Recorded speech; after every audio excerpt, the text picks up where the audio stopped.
We're truly entering a new world. The old deep learning technologies, which were very useful in the lab or in a narrowly defined industrial process, but no good in the real world, well, we're moving past that. These new foundation models and diffusion models are rapidly reconfigurable simply by asking for what we want. It's almost as if these models contain multitudes within them, as if they're like a little group of individuals. And by framing our question in a certain way, we can get the ones that are best able to respond to that question to speak up. Indeed, it's a little bit like a village versus a small town versus a small city versus a capital city. Because as these models increase in their size, we find that they're able to do new capabilities. It's almost as if they have new specialists within them because they are larger. And we see this in a visual sense, where the same prompt of a kangaroo in an orange jacket in front of Sydney Harbour becomes progressively much more sophisticated as those models grow in size. We're now starting to enter a new era of agentized models as well, a little bit like Agent Smith in The Matrix, who is able to split himself up into many copies, and those copies, of course, work together. These models are able to surf the internet for information, and they have a memory as well, so they can learn skills and adapt over time. They can connect as well to APIs to bring in data or access services beyond them.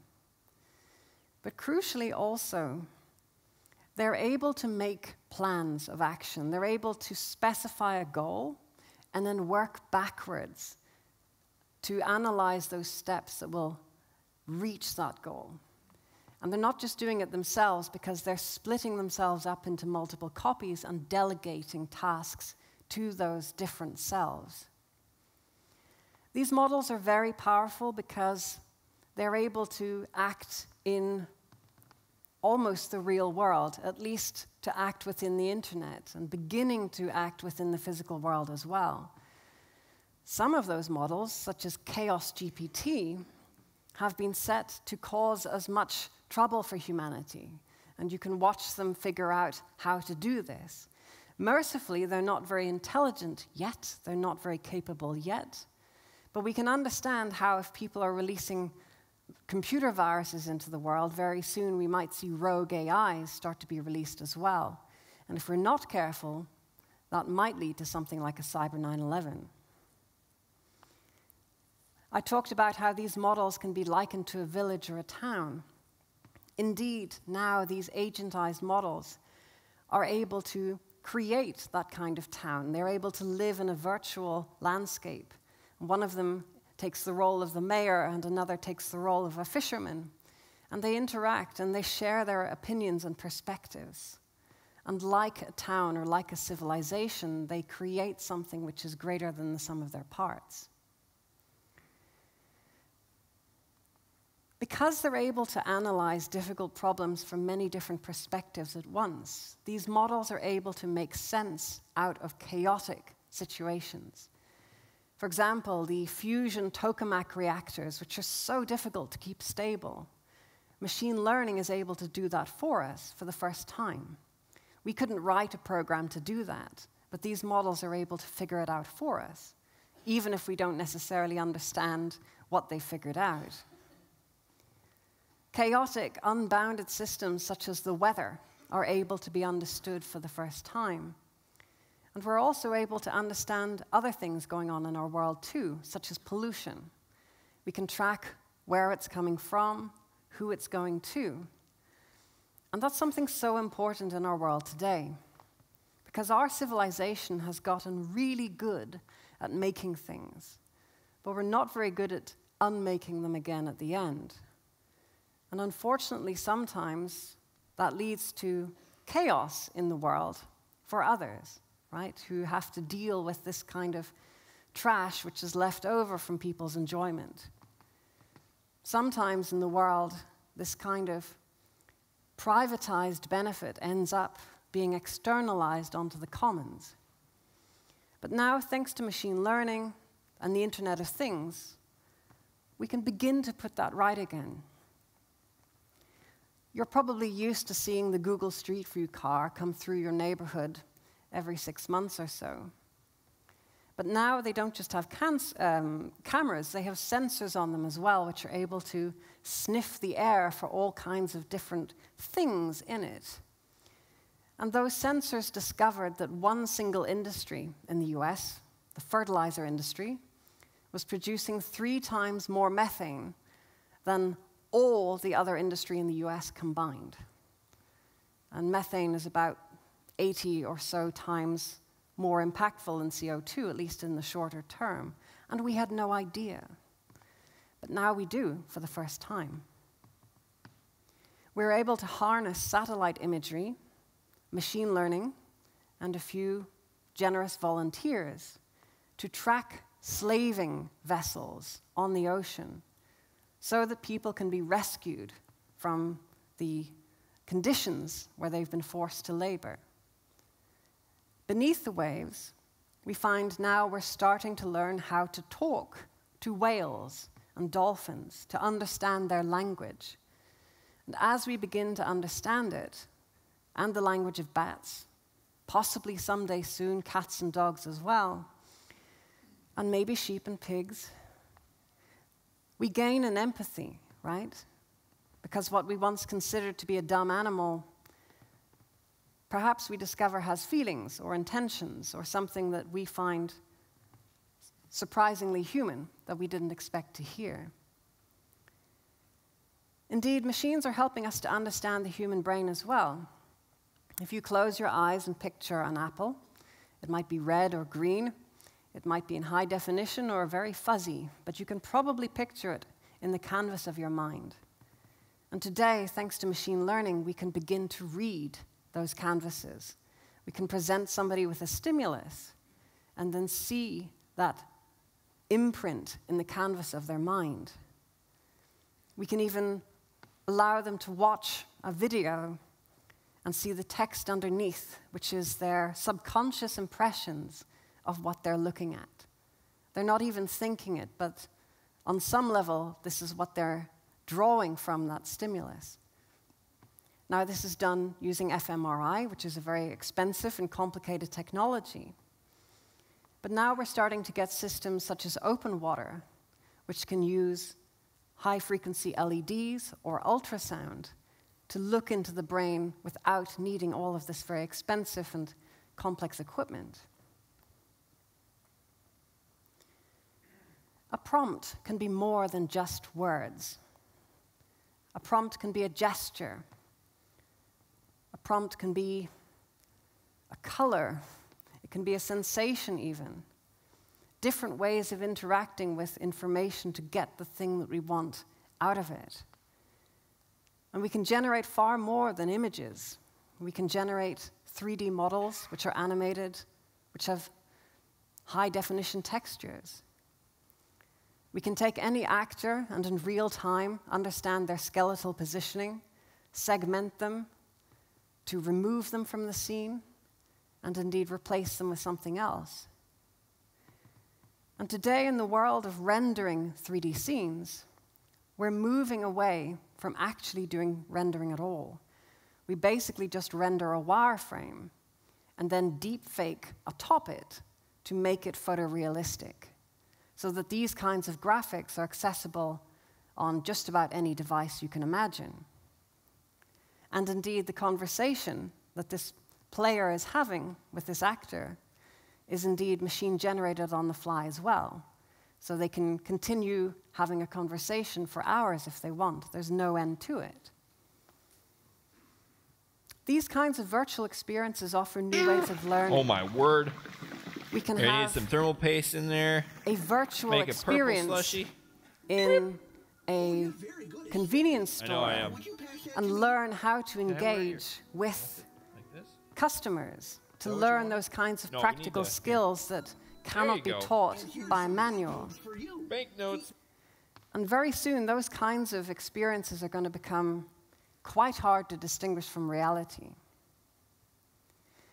Indeed, we're starting to have relationships with machines in a slightly eerie way.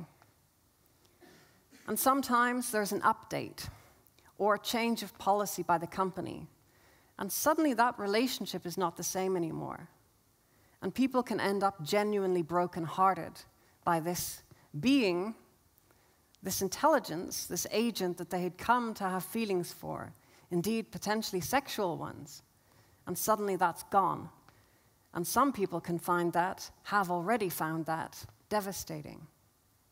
And you can look at that image on the left and think, I don't think anybody could be attracted to that. But remember, we're living in this world where anything can be generated very quickly and very simply.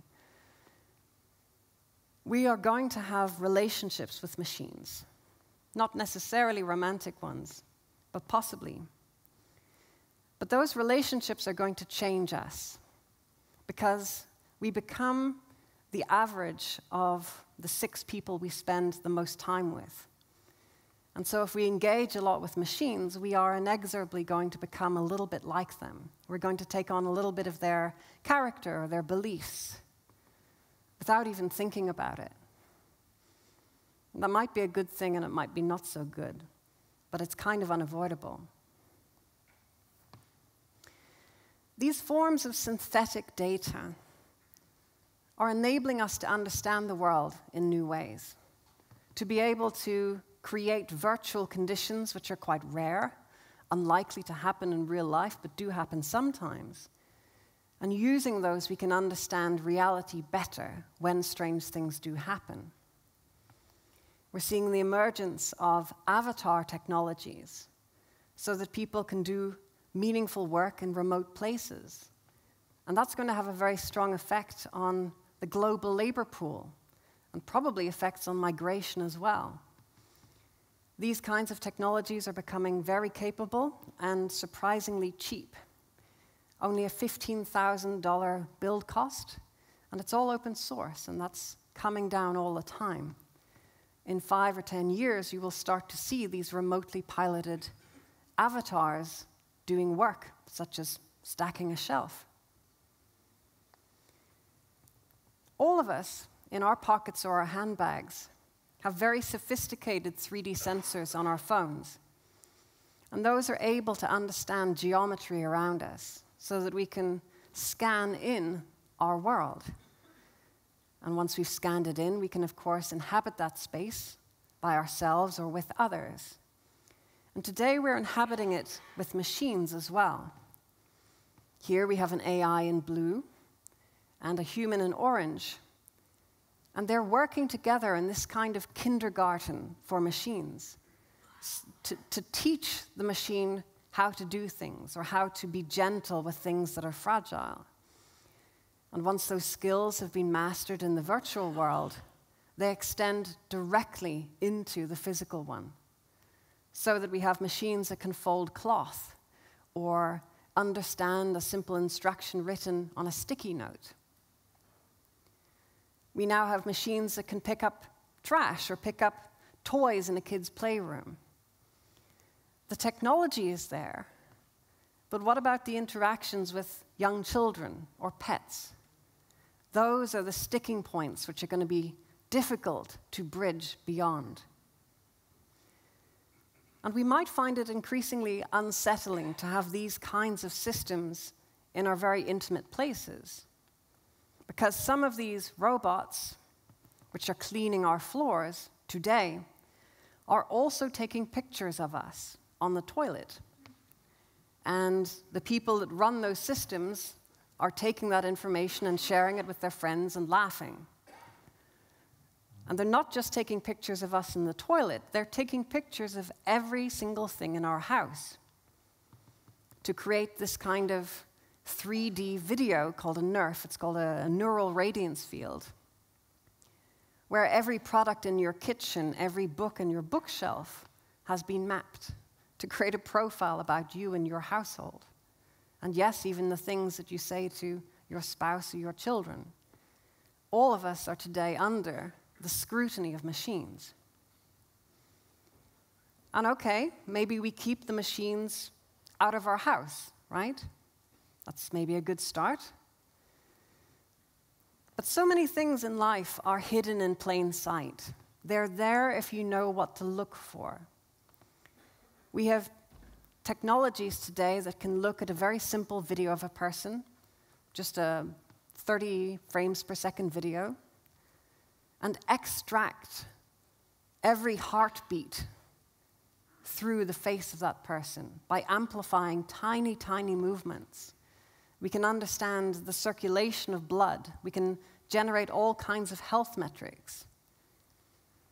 Just by looking at the eyes, we can detect if somebody's going to have a heart attack in the next few weeks. But we can also make predictions about somebody's sexuality, or their character, or their political orientation. And those predictions aren't very accurate at all. But that doesn't stop some autocrat deciding to use that information anyway, right? Here's what I mean about hidden in plain sight. What is this person looking at? Any guesses? Well, it's there. It's hidden in plain sight. He's looking at some Pokemon toys. And what about the environment around him? Just from a selfie. Here's something else that's kind of spooky as well. No human radiologist or radiographer can look at a picture of an X-ray of some bones and decide whether they're looking at a black person, a white person, an Asian person, etc. But machines can. Machines are able to figure this thing out for us. Even if we didn't ask for it, the signatures are there. And the really freaky thing is that we can put this through a high-pass filter to kind of scramble it, but the signature is still there. We don't know how to get rid of it. Even if we know that there's some kind of protected characteristic buried in a piece of data, we don't know necessarily how to get rid of it at all. And this is a problem as well because we're living in a world of increasing algorithmic management, of machines watching us and deciding our performance or how engaged we appear to be. And there's all kinds of very unfair stories about people driving delivery vans and they just happen to scratch their neck and a machine decides that they're talking on the phone and so they lose their pay that day. And we're all starting to learn about how much these machines make things up, right? They make up things which are plausible. They confabulate, right? And when that gets really bad, that kind of making things up can destroy people's lives. The Horizon Post Office scandal sent dozens of people wrongfully to jail for years because an algorithmic system decided that they were stealing when they weren't. People's marriages broke up. They had to sell their houses to pay off this debt that wasn't theirs. And some of them even took their own lives. And it took 10 years for somebody to investigate this system and for those people to be freed. And it keeps happening. Remember the child benefit scandal? Happens again in Australia, in Michigan, all over the world. It keeps happening and it will keep happening. Because we put too much trust in systems, which are very, very good 95% of the time. And unfortunately, 95% is not good enough. It's not good enough except for very low-value applications. And if we're not careful, we could find ourselves sleepwalking into a world where we are constantly bullied by petty bureaucratic overlords. We should be careful and we should be mindful. Because one great lesson from the 20th century is that technology fundamentally changes values. It can change our culture. It can change our interactions with each other. It can change the things that we find important in ways we don't expect to happen, which can take us to a different place that we ourselves today might not find preferable. It's no longer a question of can we do things with AI. If you don't like where the technology is now, wait 6 months, see what happens. It's a question of do we dare to use it for any kind of sensitive purpose. And the trouble is that all of these big tech companies are letting go of their ethics people. The people that are supposed to be asking questions and saying, just wait one moment. Why are they letting them go? Because everybody knows it's an arms race, and they don't want any speed bumps in the way. I'd like you to check out this essay. It's called Meditations on Moloch by Scott Alexander. It's all about why we can't have nice things, why we get into these problems of coordination in the world that lead to very sad outcomes. If only we could coordinate better. And we need to, because we're living in a world where a system which is created to design medicines to heal people can instead be used to create poisons instead. Thousands of deadly poisons. Thankfully, there are answers. We can begin to build trust into these technologies to ensure that there is transparency so that we understand what is going on in systems and the organizations behind them, and to explain it in a way that makes sense to us. To begin to audit systems for disproportional or unfair biases, to ensure that there is accountability, a black box that records and tells us why something happened so we can prevent it in future, and cryptographic technologies that can begin to defend our privacy, because we have such an incredible exhaust of data that follows us everywhere. And good people and bad people out there are interested in it for different purposes.